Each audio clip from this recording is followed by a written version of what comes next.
ನಮಸ್ಕಾರ, ಎಜುಕೇಶನ್ ಫಸ್ಟ್ಗೆ ಸ್ವಾಗತ. ನಾನು ಚಂದನಾ ಶೆಟ್ಟಿ. ಇವತ್ತಿನ ಈ ಎಪಿಸೋಡ್ನಲ್ಲಿ ಬಹಳ ಇಂಪಾರ್ಟೆಂಟ್ ವಿಚಾರನ ಡಿಸ್ಕಸ್ ಮಾಡ್ತಾ ಇದ್ದೀವಿ. ನೀಟ್ ಪರೀಕ್ಷೆ ಅಕ್ರಮ, ಪ್ರಶ್ನೆ ಪತ್ರಿಕೆ ಸೋರಿಕೆ, 15ಕ್ಕೂ ಹೆಚ್ಚು ವಿದ್ಯಾರ್ಥಿಗಳ ಆತ್ಮಹತ್ಯೆ, ರೀ ಎಕ್ಸಾಮ್ ಏನೆಲ್ಲ ನಡೀತು ಅನ್ನುವಂಥ ಚಿತ್ರಣ ನಮ್ಮ ಕಣ್ಣಿಗೆ ಕಟ್ಟಾಗಿದೆ.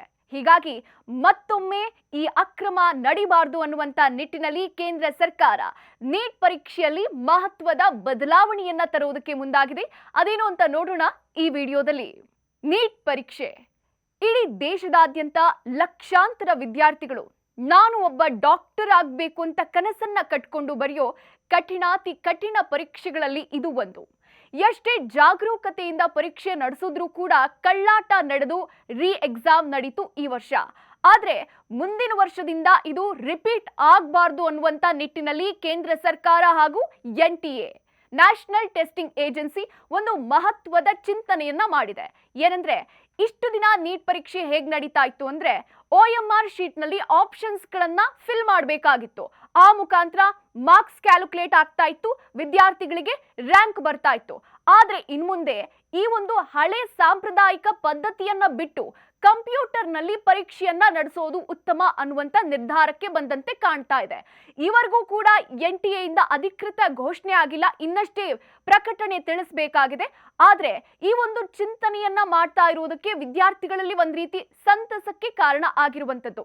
ಇಂಜಿನಿಯರಿಂಗ್ ಕೋರ್ಸ್ ನಲ್ಲಿ ಯಾವ ರೀತಿ JEE ಎಕ್ಸಾಮ್ ಅನ್ನ ಮಾಡ್ತಾರೆ ಅಂದ್ರೆ ಕಂಪ್ಯೂಟರ್ ನಲ್ಲಿ ಪರೀಕ್ಷೆಯನ್ನ ಮಾಡ್ತಾರೆ, ಅದೇ ಮಾದರಿಯಲ್ಲಿ ನೀಟ್ ಪರೀಕ್ಷೆಯನ್ನ ಮಾಡೋದಕ್ಕೂ ಕೂಡ ತಯಾರಿಯನ್ನ ನಡೆಸ್ತಾ ಇರುವಂತದ್ದು. ಹಾಗಾದ್ರೆ ಈ ಕಂಪ್ಯೂಟರ್ ಬೇಸ್ಡ್ ಟೆಸ್ಟ್ CBT ಮಾದರಿಯ ಎಕ್ಸಾಮ್ ಹೇಗ್ ನಡೆಯುತ್ತೆ ಅನ್ನೋದನ್ನ ನೋಡೋಣ.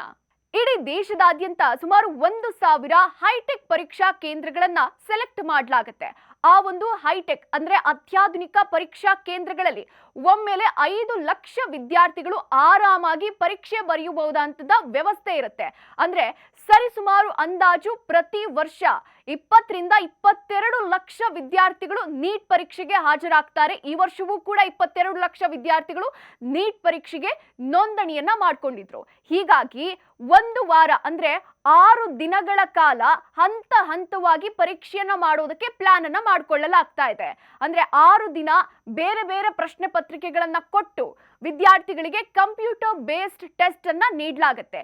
ಸರಿಸುಮಾರು ದೇಶದಲ್ಲಿ 1 ಲಕ್ಷಕ್ಕೂ ಹೆಚ್ಚು ವೈದ್ಯಕೀಯ ಸೀಟ್ಗಳಿರುತ್ತೆ, ಅಂದ್ರೆ ಡಾಕ್ಟರ್ ಸೀಟ್ಗಳು ಖಾಲಿ ಇರುತ್ತೆ. 50,000 ಸರ್ಕಾರಿ ಸೀಟ್ಗಳಾಗಿದ್ರೆ ಇನ್ನು 52,000 ಖಾಸಗಿ ಸೀಟ್ಗಳಿರುತ್ತೆ. ಇಂಥ ವಿದ್ಯಾರ್ಥಿಗಳಿಗೆ ಈ ಮಾದರಿಯ ಪರೀಕ್ಷೆ ಅತ್ಯಂತ ನಿರ್ಣಾಯಕ ಅಂತ ಹೇಳ್ಬೋದು. ಅಂದ್ರೆ ಹಲವು ದಿನಗಳಿಂದ ಹಲವು ತಿಂಗಳುಗಳಿಂದ ಚರ್ಚೆ ಆಗ್ತಾನೆ ಇತ್ತು, ನೀಟ್ ಪರೀಕ್ಷೆಯನ್ನ ಹಳೆ ಸಾಂಪ್ರದಾಯಿಕ ಪದ್ಧತಿಯಲ್ಲಿ ಮಾಡಬೇಕಾ ಅಥವಾ ಕಂಪ್ಯೂಟರ್ ಬೇಸ್ಡ್ ಟೆಸ್ಟ್ ನಡೆಸಬೇಕಾ ಅಂತ ಚರ್ಚೆಗಳು ನಡೀತಾ ಇದ್ವು. ಅಂತಿಮವಾಗಿ ಕೇಂದ್ರ ಸರ್ಕಾರ ಒಂದು ನಿರ್ಧಾರಕ್ಕೆ ಬಂದಿರುವಂತದ್ದು, ಈ ಮುಂದಿನ ವರ್ಷದಿಂದ ನೀಟ್ ಪರೀಕ್ಷೆಯನ್ನ ಕಂಪ್ಯೂಟರ್ ನಲ್ಲಿ ಮಾಡೋದು ಉತ್ತಮ ಅನ್ನುವಂತ ತೀರ್ಮಾನಕ್ಕೆ ಬಂದಿದೆ. ಇದು ನಿಜವಾಗ್ಲೂ ಲಕ್ಷಾಂತರ ವೈದ್ಯಕೀಯ ವಿದ್ಯಾರ್ಥಿಗಳಿಗೆ ದೊಡ್ಡ ಮಟ್ಟದಲ್ಲಿ ಅನುಕೂಲ ಆಗೋದಂತೂ ಖಂಡಿತ ಹೌದು. ಯಾಕಂದ್ರೆ ಪ್ರಶ್ನೆ ಪತ್ರಿಕೆ ಸೋರಿಕೆಯಾಗಿ ರೀ ಎಕ್ಸಾಮ್ ಆದ್ರೆ ಏನೆಲ್ಲ ತೊಂದರೆಗಳಾಗತ್ತೆ ಅನ್ನೋದನ್ನ ನಾವ್ ಈಗಷ್ಟೇ ನೋಡಿದ್ವಿ. ಆ ತೊಂದರೆಗಳನ್ನ, ಗೊಂದಲಗಳನ್ನ ಈ ಕಂಪ್ಯೂಟರ್ ಬೇಸ್ಡ್ ಟೆಸ್ಟ್ ಇಂದ ದೂರ ಮಾಡಬಹುದು ಅನ್ನೋದು ಎಷ್ಟೋ ವಿದ್ಯಾರ್ಥಿಗಳ ಮಾತಾಗಿದೆ. ಇದಾಗಿತ್ತು ಈ ಹೊತ್ತಿನ ವಿಶೇಷ. ನೋಡ್ತಾ ಇರಿ ನ್ಯೂಸ್ ಫಸ್ಟ್, ನಿರ್ಭೀತಿಯಿಂದ ನಿಮ್ಮ ಪರವಾಗಿ.